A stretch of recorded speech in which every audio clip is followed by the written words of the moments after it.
Well, President Putin has put the brakes on what could have been a deepening diplomatic row with the US, which is expelling diplomats and slamming new sanctions over claims of hacking the US election.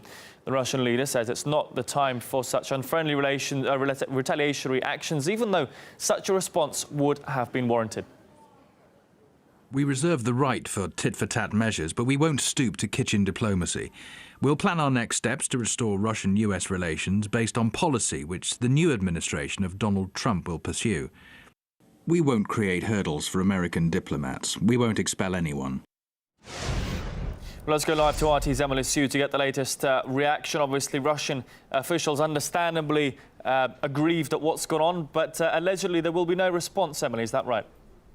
Yes, absolutely, Dan. And in Putin's statement in response to these latest U.S. sanctions, he has described them as provocative and that it undermines U.S. and Russian relations, adding that it is harmful to the entire system of international relations. But despite all that, Putin has confirmed that Russia will not be expelling any of the American diplomats working in Russia, contrary to what Sergei Lavrov, the foreign minister, has suggested earlier. Now, in that statement we just aired just now, it's also an obvious hint that Putin is saying that he will be dealing with Donald Trump, the incoming U.S. president.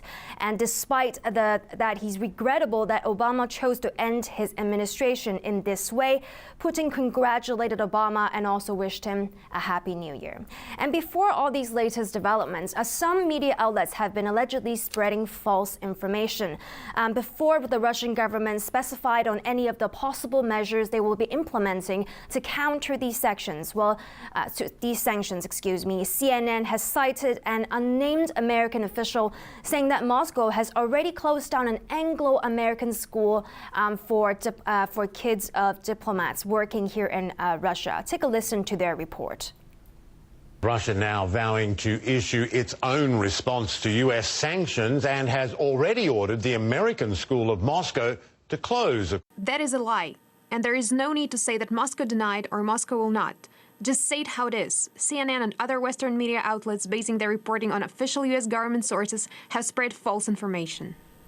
Well, despite this diplomatic spat and growing tensions between the U.S. and Russia, Putin, in his statement, said that Russia will not spoil the holidays for anyone. And on a brighter note, has invited all the children of the American diplomats to join in one of the important cultural tradition of coming under one of the city's biggest Christmas trees in the Kremlin to ring in the New Year and to join the New Year celebrations.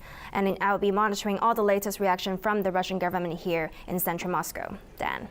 Thanks for that, Emily. RT's Emily Sue bring us the latest on that latest diplomatic scandal.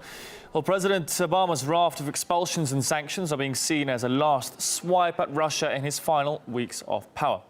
Well, let's take a look at what's actually happened. The 35 Russian diplomats and also their families have been given 72 hours to leave the United States. Alleged harassment of American staff overseas was cited as the reason for that decision.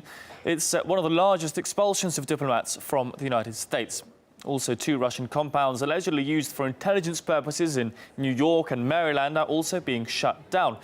Now, the sanctions also target Russia's 2 main intelligence agencies. Let's take a look. 4 top intelligence officials have been blacklisted by the United States. On top of all that, there are measures against 3 companies that supposedly supported Russian cyber operations against the Democratic Party.